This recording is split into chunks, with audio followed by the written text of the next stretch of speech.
ओम गम गणपते नमः। श्री गणेशाय नमः। श्री हरि। संक्षिप्त भविष्य पुराण। प्रतिसर्ग पर्व चतुर्थ खंड। वसुदेवताओं के अंश से कुबेर आदि की उत्पत्ति, रामायण की संक्षिप्त कथा और त्रिलोचन भगत का वृतांत। सुत जी बोले, भृगु श्रेष्ठ शौनक, बृहस्पति ने देवराज इंद्र से वसु देवताओं का जो महात्म्य कहा था उसे कहता हूँ, आप सुने। वैवस्वत मनवंतर के आदि सतयुग में विश्वा मुनि की इल्वा इलिवला नाम की पत्नी थी। वह सती पार्थिवाचरण से शिव की आराधना करती थी।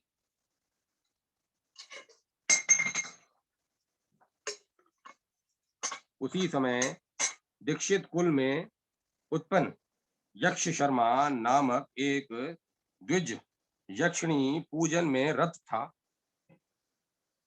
वह धूर्त अपने मित्र की पुत्रवधू के साथ दुसंबंध रखने के कारण कुष्ठ रोग से ग्रस्त हो गया।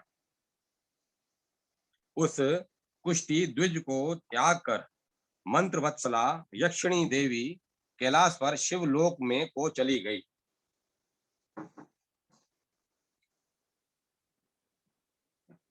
क्षुधा से व्याकुल यक्ष शर्मा उत्तम शिवरात्रि के दिन शिव के दर्शन पूजन और उपदेश से संतुष्ट हुआ।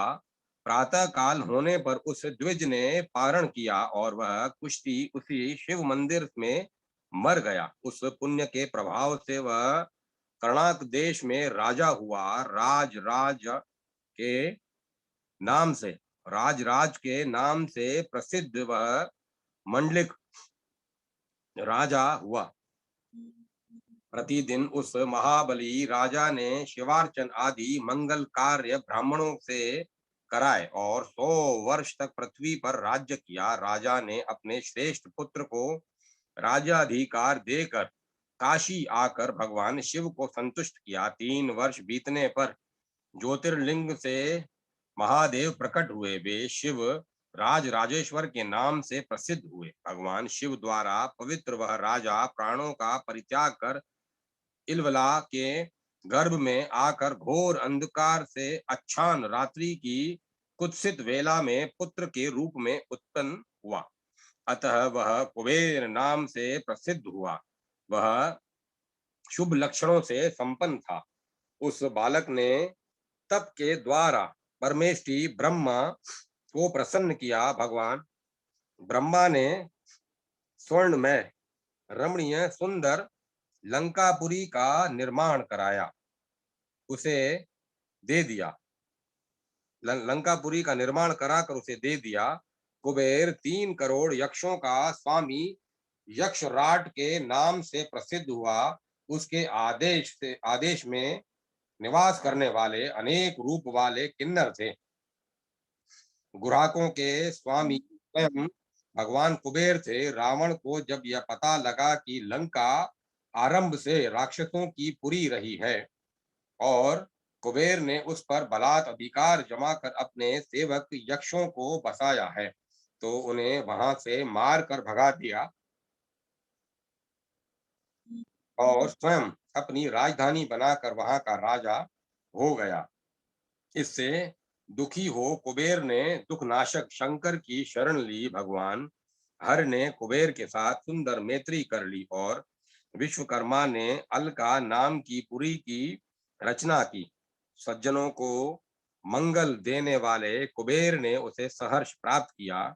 यह सुनकर संसार को रुलाने वाला राक्षस राज रावण कैलाश पर्वत पर आकर भगवान शंकर की तपस्या करने लगा। तब अहंकार देवता भगवान रुद्र प्रसन्न होकर जैसे कुबेर के मित्र थे वैसे ही रावण के भी मित्र हो गए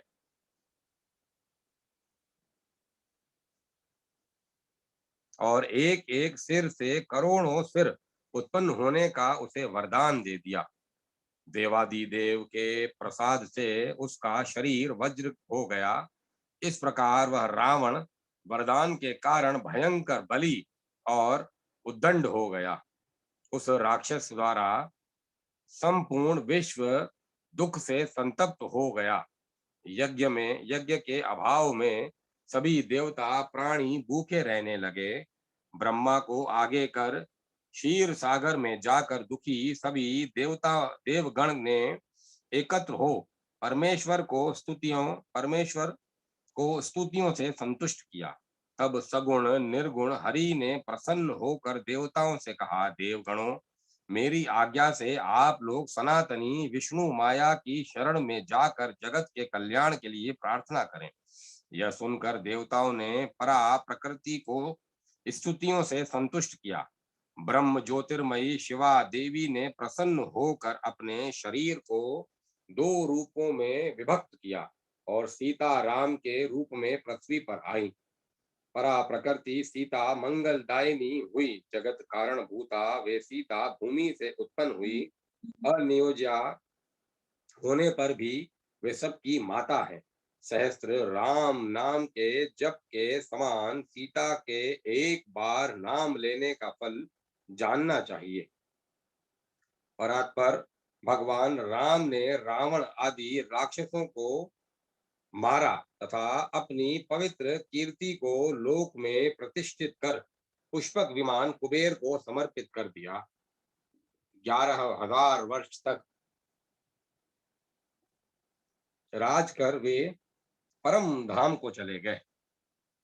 सुत जी ने कहा, शौनक, यह सुनकर प्रथम वसु देवता कुबेर अपने अंश से पृथ्वी पर धरदत्त वैश्य के पुत्र होकर त्रिलोचन नाम से मथुरा में उत्पन्न हुए।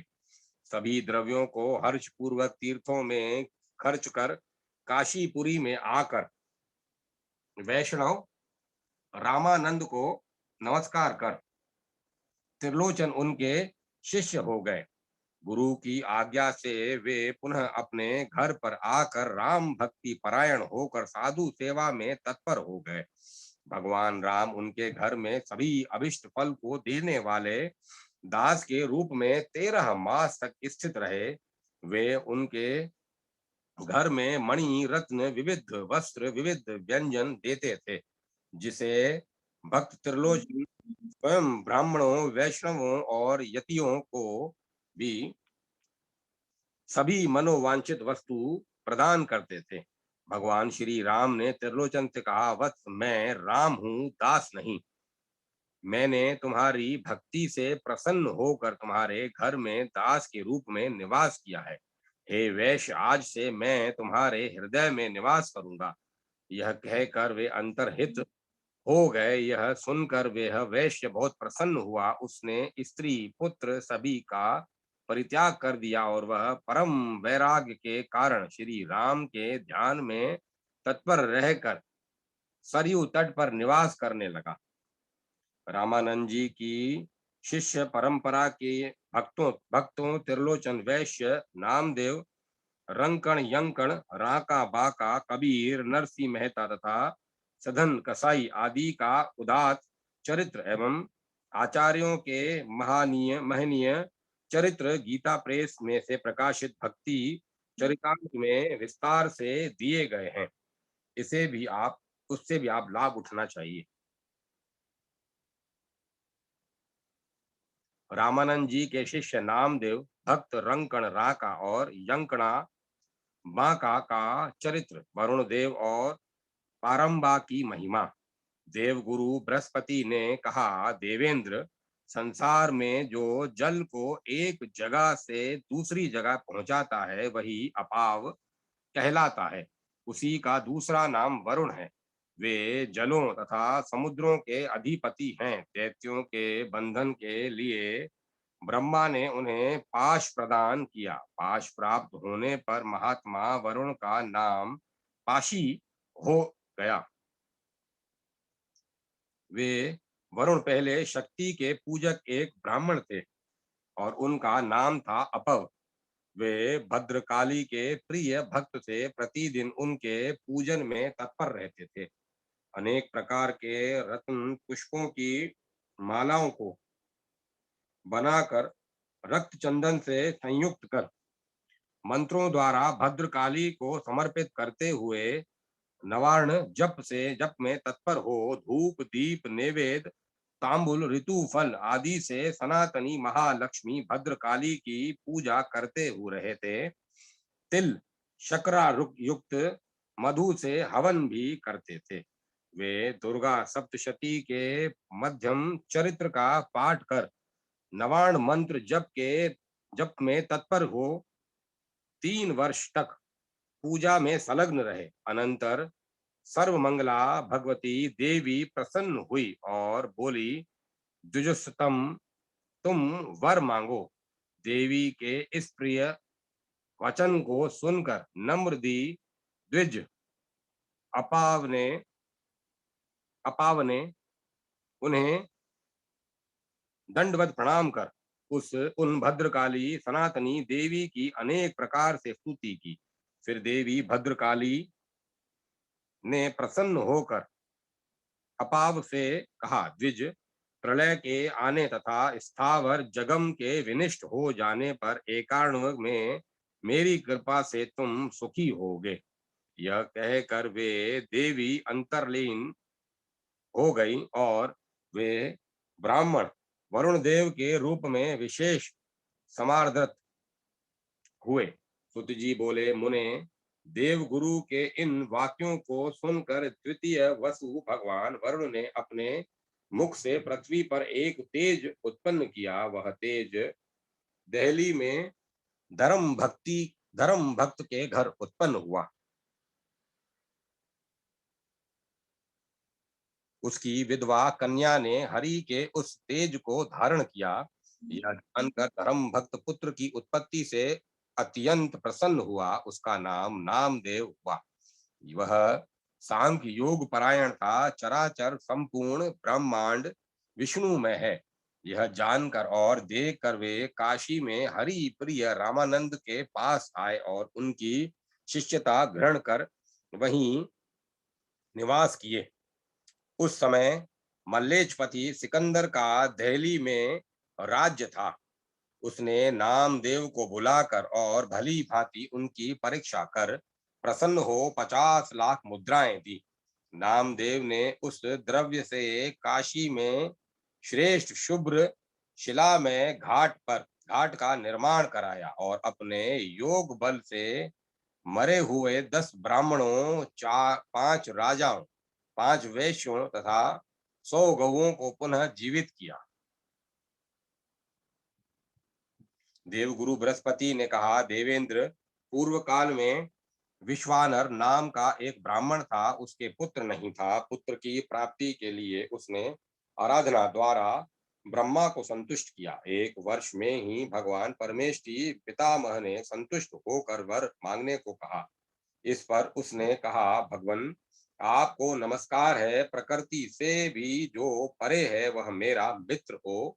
यह सुनकर आश्चर्यचकित हो ब्रह्मा ने उस ब्राह्मण से कहा, हे ब्राह्मण, वह तो नित्य सनातन पुरुष है। वह तुम्हारा पुत्र कैसे हो सकता है? इसीलिए विश्वानर मुने, मायाभूत हरि स्वयं जनार्दन मेरे वरदान से तुम्हारे पुत्र रूप में आएंगे। यह कहकर ब्रह्मा अंतर्ध्यान हो गए और विश्वानर का पावक नाम से पुत्र उत्पन्न हुआ। वह पावक 8 वसुओं का पति हुआ और वैश्वानर नाम से प्रसिद्ध हुआ तथा स्वाहा देवी का स्वामी हुआ। यह वैश्वानर पुरा कल्प में अनल था और निषद का बुद्धिमान ब्राह्मण था। सुत जी बोले, मुने, बृहस्पति के इन वचनों को सुनकर भगवान पावक ने अपने मुख से अपने अंश को उत्पन्न किया। वही पावकांश वसु होकर लक्ष्मी दत्त का पुत्र रंकण राका नाम से प्रसिद्ध हुआ। कांचनपुर नगर में वैश्य कुल में उनकी उत्पत्ति हुई। उसकी पतिव्रता पत्नी यंकणा बाका थी। वे दोनों धर्म कार्य में अपने सभी द्रव्यों को खर्च कर काष्ठ बेचकर उससे उपार्जित धन द्वारा भगवान की पूजा करके प्रभु के प्रसाद से अपना जीवन निर्वाह किया करते थे। महात्मा रंकण के गुरु रामानंद थे। संत कबीर, भक्त नरसिंह मेहता, पीपा नानक तथा साधु नित्यानंद जी के पूर्व जन्मों की कथा। देवगुरु बृहस्पति जी बोले, देवेंद्र, पूर्व काल में दिति के पुत्र हिरणाकशिपु और हिरणाक्ष का भगवान विष्णु ने क्रमशः नरसिंह और वराह रूप धारण कर वध किया था। दुखी हो दिति ने महर्षि कश्यप की आराधना की। 12 वर्ष तक कश्यप ने उससे कहा 12 वर्ष के बाद कश्यप ने उससे कहा, वरार ने वर मांगो। हर्षित होकर दिति ने कहा, प्रभो, मेरी सपत्नी अदिति 12 पुत्रों से युक्त है। मेरे 2 ही पुत्र थे, वे भी अदिति पुत्र देव रक्षक विष्णु के द्वारा विनिष्ट कर दिए गए। इस कारण मैं बहुत दुखी हूं। अतः मुझे द्वादशादित्य विनाशक पुत्र प्रदान करें। यह भयंकर वाणी सुनकर कश्यप ने कहा, ब्रह्मा ने संसार में 2 मार्ग बनाए, धर्म मार्ग और अधर्म मार्ग, जिन्हें क्रमशः परमार्ग और अपरमार्ग भी कहा गया है। धर्म का पक्ष लेने वाले मनुष्य ब्रह्मा के प्रिय हैं और अधर्म का पक्ष लेने वाले उस धीमान के वैरी हैं। अतः अधर्म के पक्षपाती होने के कारण ही तुम्हारे पुत्रों की मृत्यु हुई है। इसीलिए धर्म प्रिय, तुम अपने विचार को शुद्ध करो। तुम्हें महाबलशाली चिरंजीवी बुद्धिमान पुत्र होगा। यह सुनकर दिति देवी कश्यप के द्वारा उत्तम गर्भ धारण कर व्रत आचरण पूर्वक जीवन यापन करने लगी। उसके गर्भ धारण करने के कारण भयभीत देवराज इंद्र देव गुरु की आज्ञा से दिति की व्रत परिचर्या में लग गए। गर्भ के 7 मास बीत जाने पर शुक्र की माया से विमोहित वह दिति देवी अपने घर में अपवित्र रूप से सो गई।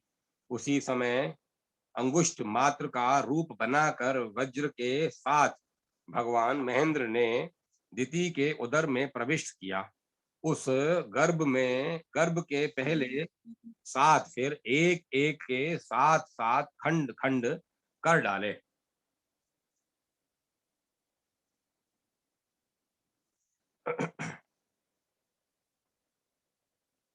महेंद्र ने उन लोगों को नरमीभूत देखकर उनके साथ गर्भ से बाहर आकर दिति को प्रणाम किया। दिति ने प्रसन्न होकर महेंद्र को उन देवताओं को दे दिया।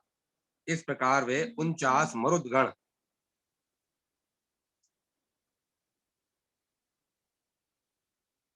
शुक्र के सेवक हो गए। वे मरुत पूर्व भाव से लोक विश्रुत अनिल नामक वेदज्ञ ब्राह्मण हुए।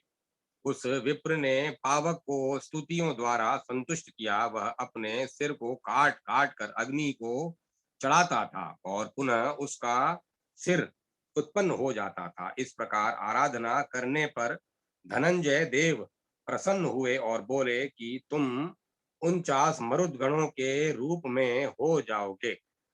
तब मैं तुम्हारे मित्र तब मैं तुम्हारा मित्र होकर तुम्हारी कामनाओं को पूर्ण करूंगा। जैसे भगवान कुबेर 26 वर्णों के प्रिय हैं, वैसे 49 रूपधारी तुम्हारा मैं मित्र होऊंगा।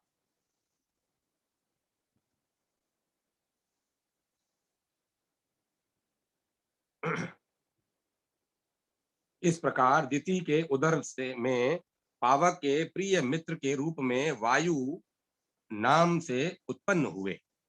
सुत जी ने कहा, मुने, देव गुरु बृहस्पति से इतनी कथा सुनने के बाद वही वायु वैश्व जातीय धान्य पाल के घर में मूल मंडातन मंडांत में उत्पन्न हुआ।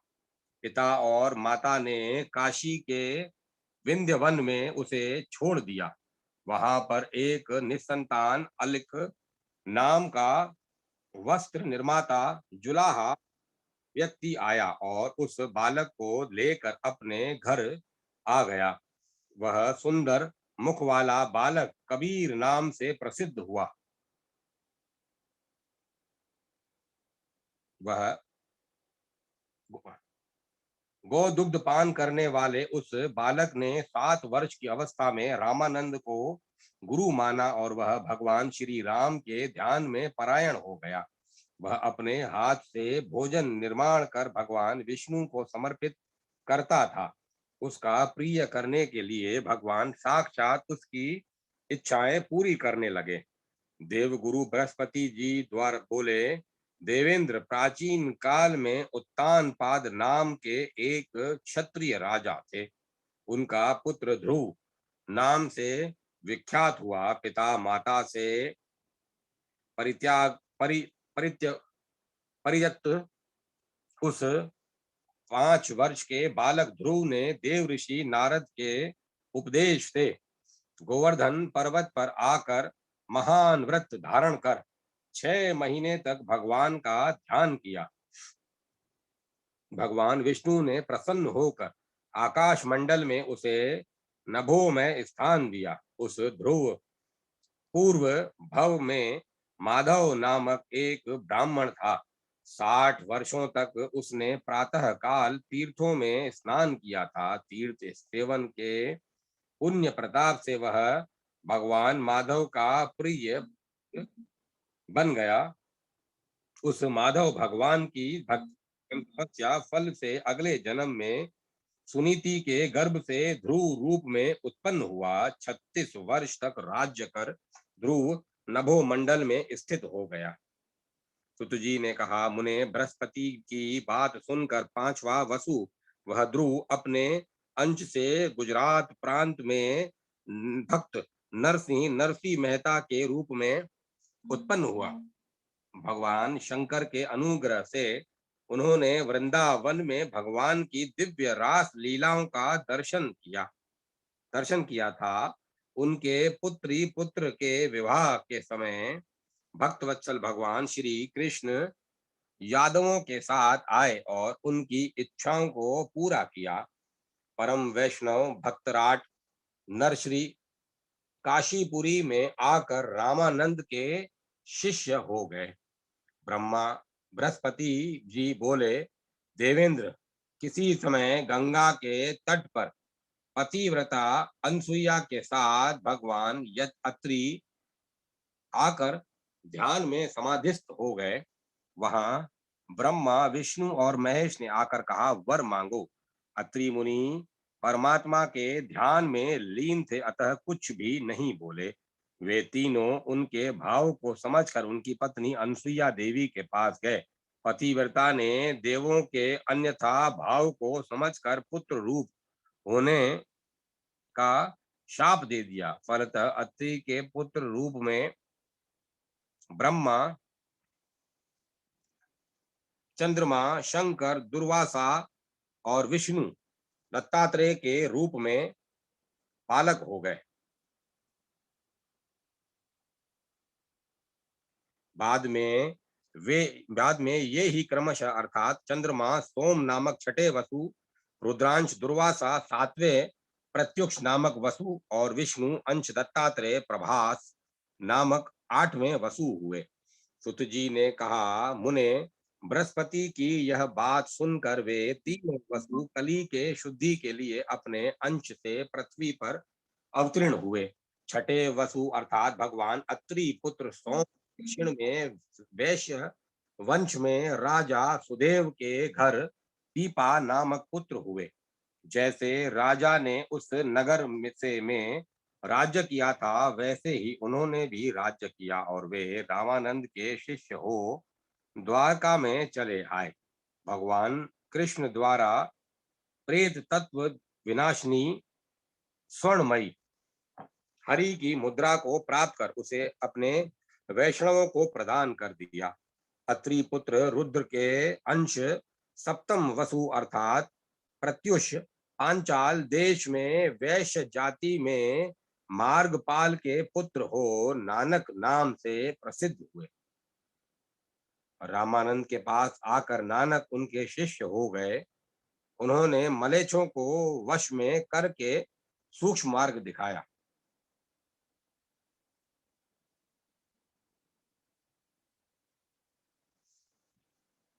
अष्टम वसु प्रभास शांतिपुर में ब्राह्मण जाति में उत्पन्न हुए। वे शुक्ल दत्त के पुत्र नित्यानंद के नाम से प्रसिद्ध हुए। शौनक, इस प्रकार मैंने आपको वसु देवताओं का महात्म्य बतलाया। अश्वनी कुमारों के अंश से सदन सदन कसाई और रेदास की उत्पत्ति कथा।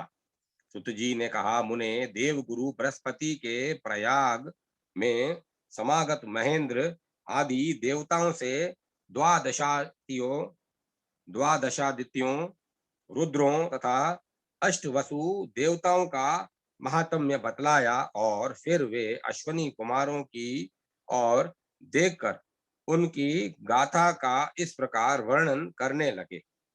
भगवान व्यवस्वान को संज्ञा से दिव्य तेजस्वी व्यवस्वत मनु, यम और यमुना 3 संतानें उत्पन्न हुई। संज्ञा तेज स्वरूप अपने पति को जानकर अपनी ही छाया उत्पन्न कर तपस्या करने लगी। सौर्णिक सार्वणिक, मनु, शनि और तप्ती ये छाया से उत्पन्न हुए। भगवान सूर्य ने छाया द्वारा संतानों में असमान व्यवहार देखकर उसे माया स्वरूपा नारी मानकर क्रुद्ध हो भस्म कर दिया। व्यवस्वान को क्रोध युक्त समझकर सार्वणिक, मनु और शनि सूर्य के प्रति क्रुद्ध हो युद्ध करने लगे। उसी समय वे सूर्य के द्वारा भस्मभूत होने लगे। फिर वे दोनों हिमालय पर्वत पर आकर परम तप करने लगे। 3 वर्ष तप करने पर भक्त वत्सला महाकाली ने प्रसन्न हो उन्हें वर दिया। वर प्राप्त कर पुनः वे दोनों भगवान सूर्य से युद्ध करने आए। तप के द्वारा प्रभावशाली सूर्य उनसे भयभीत होकर वहां से चले गए। रमणीय कुरु खंड में वड़वा अश्वारूप को धारण कर उनकी प्रिया संज्ञा सूर्य को प्राप्त करने के लिए तपस्या में संलग्न थी। भगवान सूर्य उसे ढूंढते हुए वहां पहुंचे। उन्होंने संज्ञा को अश्वनी रूप में देखकर स्वयं भी अश्व का रूप बना लिया।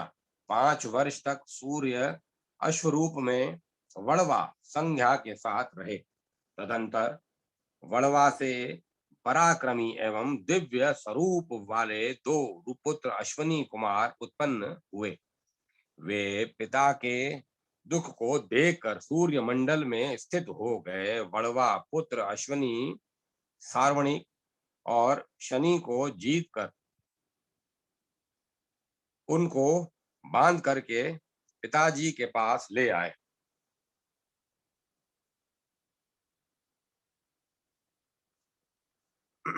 भगवान सूर्य ने श्रृंखलाबद्ध शत्रुओं को आया देख उन्हें लोह दंड से मारा, जिससे वे पंगु हो गए। भगवान सूर्य ने प्रसन्नता पूर्वक वड़वा पुत्र अश्वनी कुमारों से कहा, जिस प्रकार जीव और ईश तथा नर और नारायण 2 नाम होते हुए भी एक हैं और परस्पर मित्र हैं, उसी प्रकार एक ही नाम ना सत्य से आप लोग प्रसिद्ध होंगे। सोम की शक्ति ईड़ा देवी तुम्हारी ज्योतिष पत्नी, तुम्हारी ज्येष्ठ पत्नी होगी और सूर्य की शक्ति पिंगला लघु पत्नी होंगी।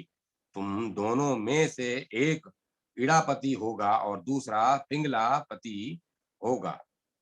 मनुष्य की राशि से 12वें स्थान पर यदि शनेश्वर की क्रूर दृष्टि पड़ती हो तो उसकी शांति के लिए ईड़ापति की आराधना लाभदायक होती है और राशि से दूसरे स्थान पर स्थित सार्वणी ब्रह्म कारक होगा। इसके लिए पिंगलापति की आराधना शांतिकर होगी। जन्म राशि में स्थित देवी तपंती तपती ताप कारणी होंगी। तब ईड़ा तथा पिंगला शांति करवाने वाली होगी। इन वचनों को सुनकर अश्वनी कुमार देव वेद हो गए। सार्वणी और शनि दूसरे अंशों से राहु और केतु हो गए। उनसे सूर्य डरकर भागे थे। अब भी ये घृण रूप में उन्हें पीड़ा देते रहते हैं। इसीलिए इन सब के परिहार एवं शांति के लिए अश्वनी कुमारों का आविर्भाव हुआ था। अश्वनी कुमारों की आराधना से इनकी शांति होती है। सुत जी बोले, शौनक, देवगुरु बृहस्पति द्वारा यह कथा सुनकर देव श्रेष्ठ वे अश्वनी कुमार प्रसन्न हो गए और अपने अंश से महीतल में शूद्र योनि में उत्पन्न हुए। ईड़ापति अज बकरी को मारने वाले चंडाल के घर में उत्पन्न हुए। वे सदन कसाई नाम से विख्यात होकर पितृमात्र परायण हुए। वे शालग्राम शिला से तोलकर बेचते थे। फिर वे कबीर के समीप आकर उनके शिष्य होकर निवास करने लगे। पूर्व में वे सदन सत्यनिधि नामक एक ब्राह्मण थे, किंतु उन्होंने भयभीत गौ को चांडाल को दिखाया। फलतः राजा के दरबार में सदन के हाथ काट दिए गए।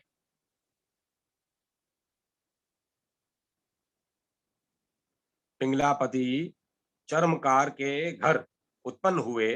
वे मानदास के पुत्र रेदास के नाम से प्रसिद्ध हुए। वे काशीपुरी जाकर श्री राम परायण कबीर को वाद विवाद में जीतकर शंकराचार्य के पास आए और उनसे पराजित होकर रेदास रामानंद के पास आए और तथा उनकी शिष्यता स्वीकार कर ली। यज्ञांश चैतन्य महाप्रभु का चरित्र और अन्य आचार्यों का भी उनके भक्ति भाव से प्रभावित होना।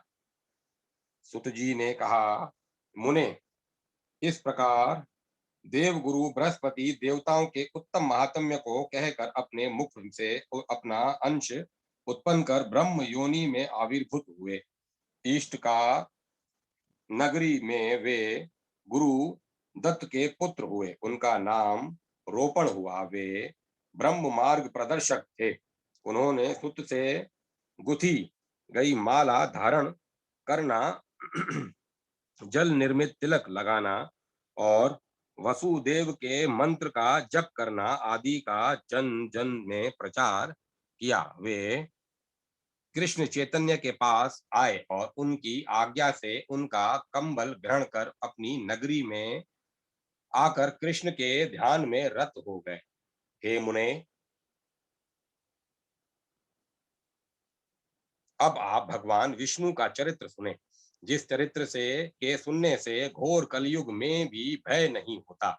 जब यज्ञांश कृष्ण चैतन्य की अवस्था 5 वर्ष की हुई, उन दिनों बंगाल प्रांत में महात्मा ईश्वरपुरी का विशेष प्रभाव था। शारदा की उपासना से उनको विशेष सिद्धि प्राप्त थी, जिससे उनके मन में अहंकार हो गया था।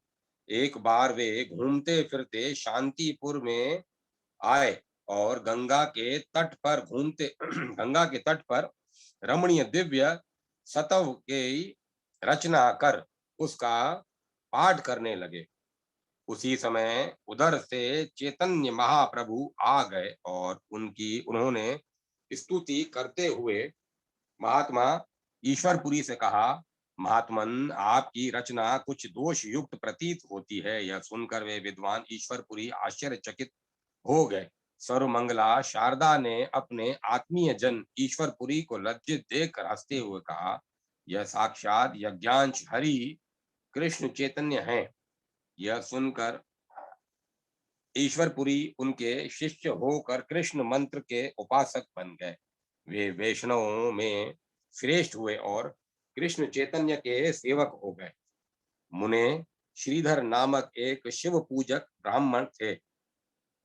पतन नगर के राजा ने उनसे श्रीमद् भागवत सप्ताह की कथा सुनी और उन्होंने बहुत धन दिया।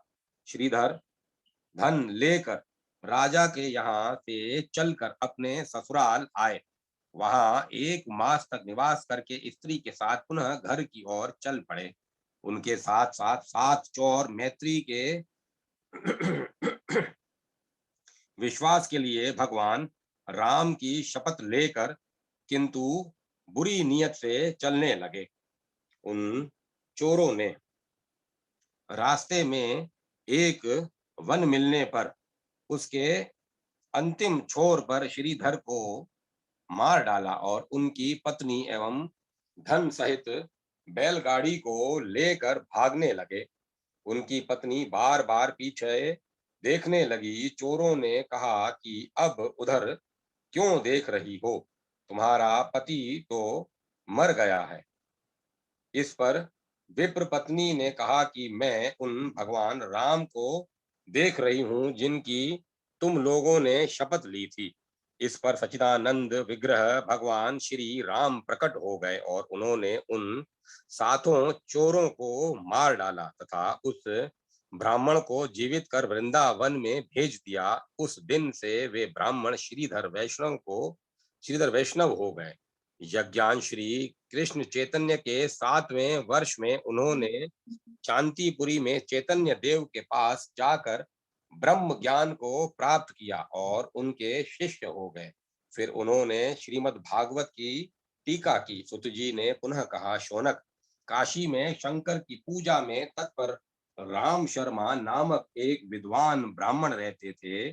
शिवरात्रि के समय उन्होंने अभिमुक्तेश्वर अभिमुक्तेश्वर स्थान में एकाकी जागते हुए ध्यान पूर्वक शिव पंचाक्षर का जप किया। लोक कल्याणकारी भगवान शंकर ने प्रसन्न होकर उसे द्विज श्रेष्ठ से वर मांगने को कहा। राम शर्मा ने भगवान शंकर को प्रणाम कर कहा, प्रभु, आप जिसके ध्यान में समाधिस्थ रहते हैं वे देवता मेरे हृदय में निवास करें। यह कहने पर भगवान महेश्वर ने हंसते हुए कहा, मैं भगवान राम लक्ष्मण का तथा बलभद्र का सदा ही ध्यान पूजन करता रहता हूँ। उनको प्राप्त कर तुम भी सुखी हो। यह कहकर भगवान शिव अंतर्हित हो गए। अनंतर राम शर्मा भगवान राम के उपासक बन गए और जब कृष्ण चैतन्य 12 वर्ष हो गए तब उनके पास आकर शिष्य होकर उनके पूजक हो गए। उन्होंने कृष्ण चैतन्य के आदेश पर अध्यात्म रामायण की रचना की। यद्यपि यहाँ अध्यात्म रामायण का रचयिता कोई राम शर्मा नाम का व्यक्ति बताया गया है, किंतु प्राय सभी विद्वान इस ग्रंथ को वासुदेव की रचना मानते हैं। आनंद रामायण में भी इस ग्रंथ की प्रशंसा उपलब्ध है। मेरे मुने जीवानंद रूपानंद के साथ चैतन्य महाप्रभु के चरित्र को सुनकर शांतिपुरी में आया। 16 वर्ष वाले कृष्ण चैतन्य को उन दोनों ने नमस्कार कर उनका शिष्यत्व स्वीकार किया। जीवानंद जीव गोस्वामी ने षट संदर्भ ग्रंथ की रचना की। भक्ति मार्ग में अधिक निष्ठा होने से वे दोनों सर्व पूज्य हो गए। उनकी आज्ञा से कृष्ण चैतन्य की पूजा करते हो पूजा करते हुए उन्होंने वहां निवास किया। महामुनि रूपानंद ने रूप गोस्वामी गुरु चैतन्य महाप्रभु की आज्ञा मानकर 10,000 श्लोकों वाले पुराणांगभूत कृष्ण खंड की रचना की। गुरु सेवा में तत्पर राधा कृष्ण का पूजक होकर उन्होंने भी वहीं निवास किया। कुछ समय बाद विष्णु स्वामी भी रमणीय शांतिपुरी में आए। 19 वर्ष की अवस्था वाले कृष्ण चैतन्य को नमस्कार कर उस ब्राह्मण ने कहा, इस ब्रह्मांड में सभी देवताओं के पूज्य कौन देवता है? यह सुनकर महाप्रभु ने कहा, भक्तों पर अनुग्रह करने वाले महादेव सभी के पूज्य हैं।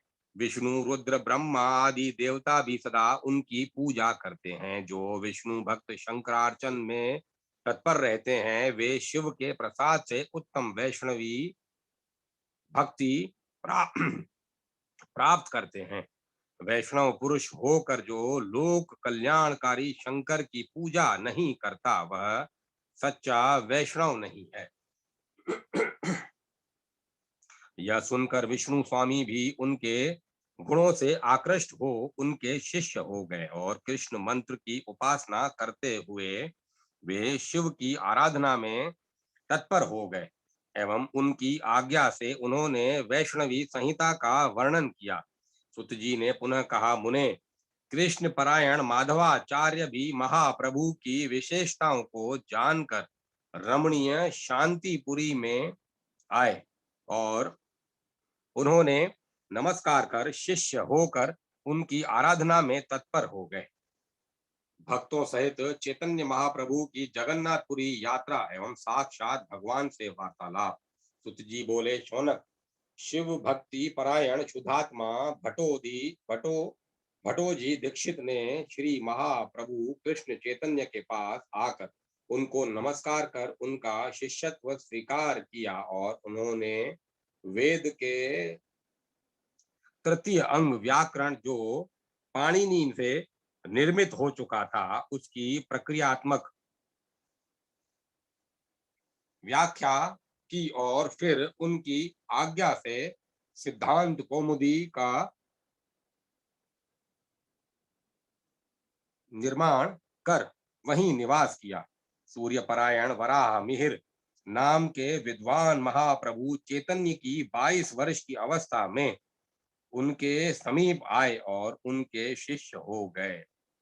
उनकी आज्ञा से उन्होंने अनेकों ज्योतिष ग्रंथों का निर्माण किया और वहीं रहने लगे। वराहमीर वराहमिहिर विक्रमादित्य के दरबारी थे और उनके ग्रंथों पर उत्पल भट्ट आदि की प्राचीन टीकाएं हैं। महाप्रभु चैतन्य का प्राय समय 14वीं शती है, अतः यहाँ किसी अन्य विशिष्ट ज्योतिषी से भाव निकालने चाहिए जो वराहमिहिर के सिद्धांतों को मानते हों। शिव भक्ति परायण छंद शास्त्र के रचयिता वाणी भूषण ने 23 वर्ष की अवस्था वाले कृष्ण चैतन्य के पास आकर उनके शिष्य होकर वहां निवास किया और अपने नाम से छंद शास्त्र का निर्माण किया तथा उन्होंने परम श्रेष्ठ राधा कृष्ण का जप करते हुए आनंद में जीवन यापन किया। सुत जी पुनः बोले, मुने, ब्रह्म भक्ति परायण धन्वंतरी धन्वंतरी के संबंध में भी वराहमिहिर जैसा ही समझना चाहिए, क्योंकि वे भी पूर्ववर्ती हैं। धन्वंतरी नाम के एक ब्राह्मण थे। उन्होंने कृष्ण चैतन्य के पास आकर उनका शिष्यत्व स्वीकार किया और वहीं रहकर कल्प वेद स्वरूप वेदांग की रचना की। सुश्रुत के अतिरिक्त उनके और भी अनेक शिष्य हुए। इसी प्रकार बौद्ध मार्ग परायण जे दत्त नामक ब्राह्मण 25 वर्ष की अवस्था वाले कृष्ण चैतन्य के समीप आए। उनसे कृष्ण चैतन्य ने कहा, आपके परम उपास्य गुरु उंग देश पुंड्र देश उड़ीसा निवासी जगन्नाथ हैं, अतः मुझे भी शिष्यों के साथ वहीं जाना चाहिए। यह सुनकर चैतन्य के भक्तों ने अपने अपने शिष्यों को बुलाकर उनके पीछे पीछे जगन्नाथ क्षेत्र उड़ीसा की यात्रा की। निधियां तथा सभी सिद्धियां भी उनकी सेवा के लिए उपस्थित हुई। शैव और शाक्तों के साथ 10,000 वैष्णवों ने महाप्रभु कृष्ण चैतन्य को आगे कर जगन्नाथपुरी की ओर प्रस्थान किया। उनके आगमन को देखकर भगवान जगन्नाथ मुनि वेश में आकर ब्राह्मण का रूप धारण कर वहां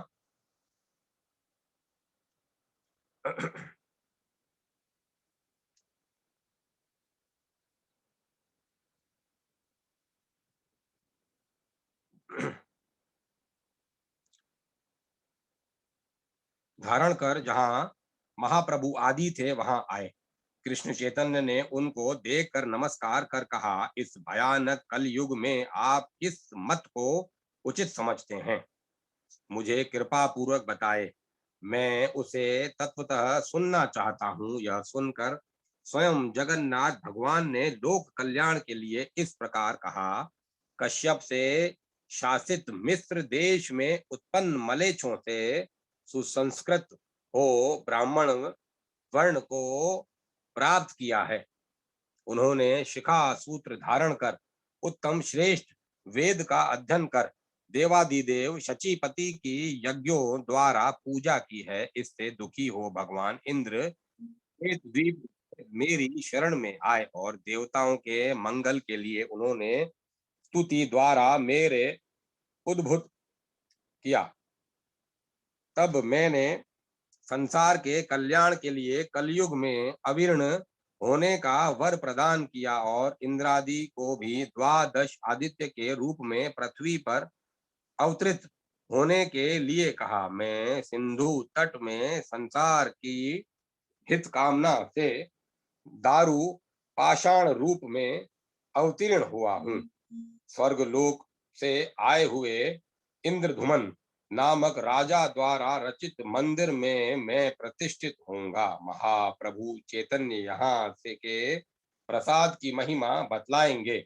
यह स्थान सभी वांछित फलों को देने वाला एवं मोक्षप्रद है। यहाँ भक्ति की महिमा अधिक है। वर्णों का भेदभाव भक्ति के प्रभा से दिखाई नहीं देता। एक योजन पर्यंत यहाँ किसी व्रत आदि की व्यवस्था नहीं है। मैं संपूर्ण पापों का विनाशक हूँ और कली काल में मेरा दर्शन करके मनुष्य शुद्ध हो जाएगा। अब मैं कथा को विराम देता हूँ।